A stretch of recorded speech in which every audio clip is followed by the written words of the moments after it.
Halo, perkenalkan nama saya Putri Kinara Arsy, NIM 250404029. Di sini saya akan menerangkan Pancasila sebagai ideologi. Lebih tepatnya, saya memilih subtema Pancasila sebagai ideologi terbuka. Nah, kita mulai dari arti ideologi terbuka. Apa sih ideologi terbuka itu? Ideologi terbuka itu artinya ideologi yang mampu mengikuti perkembangan zaman dan memiliki sifat yang dinamis. Selain itu, ideologi terbuka juga merupakan buah pemikiran atau konsensus dari suatu kelompok masyarakat. Suatu ideologi selain memuat gambaran tentang kehidupan yang dicita-citakan, juga mengandung langkah-langkah demi terciptanya cita-cita atas dasar realita yang dihadapi. Oleh karena itu, setiap konsep ideologi mengandung beberapa dimensi, yaitu ada 3 dimensi. Yang pertama, dimensi realitas. Itu artinya pemahaman situasi masyarakat yang sedang dihadapi sebagai produk dari masa lampau. Yang kedua, dimensi idealis. Artinya suatu gambaran situasi baru atau kehidupan yang dicita-citakan. Nah, yang terakhir, yang ketiga, dimensi penyusunan langkah. Artinya aktivitas atau langkah-langkah untuk mencapai keadaan yang dicita-citakan. Nah, terus menurut Franz Magnus Suzero, Pancasila sebagai ideologi merupakan ideologi terbuka. Dalam arti nilai-nilai Pancasila itu tidak dipaksakan dari luar, melainkan digali dan diambil kekayaan rohani, moral, dan budaya bangsa Indonesia.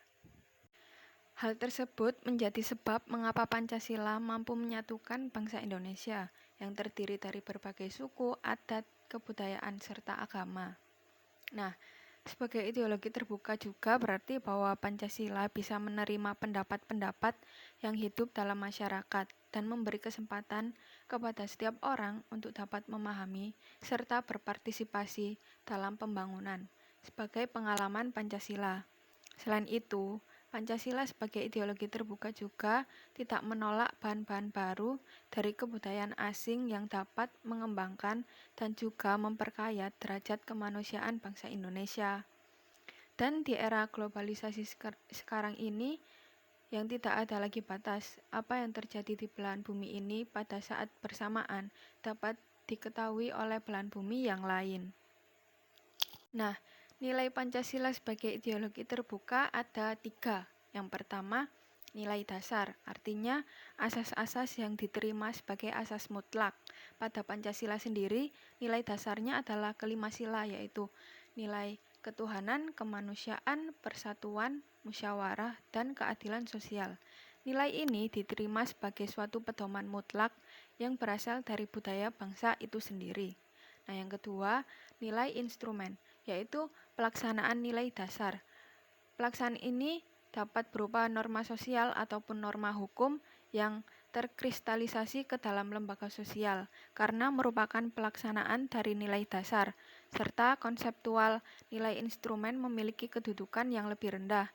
Namun, tanpa adanya nilai instrumen, maka nilai dasar tidak akan dapat berjalan dengan baik. Yang ketiga, nilai praktis, yaitu nilai-nilai yang tampak pada aktivitas sehari-hari suatu bangsa. Nilai ini menjadi tolak ukur apakah nilai dasar dan instrumen benar-benar diamalkan oleh masyarakat atau hanya omongan belaka.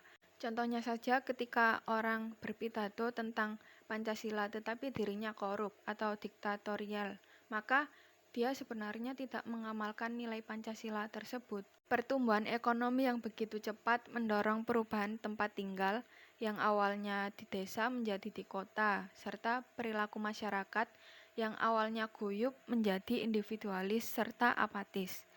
Pertumbuhan ini juga mendorong eksploitasi lingkungan alam, bentuk kawasan industri dan kawasan ekonomi khusus yang dikhawatirkan dapat merusak ekosistem dan pola kehidupan sosioekonomi masyarakat sekitar. Oleh karena itu, Pancasila sebagai ideologi bangsa Indonesia sudah sepatutnya dapat berpartisipasi dan menyesuaikan dirinya terhadap perubahan zaman ini tanpa kehilangan nilai-nilai luhurnya, dengan tetap memegang teguh nilai Pancasila dan menyeleksi pengaruh globalisasi. Indonesia dapat bertransformasi menjadi negara maju dan dikdaya di Asia dan juga dunia. Sekian materi yang bisa saya sampaikan, kurang lebihnya mohon maaf. Wassalamualaikum warahmatullahi wabarakatuh.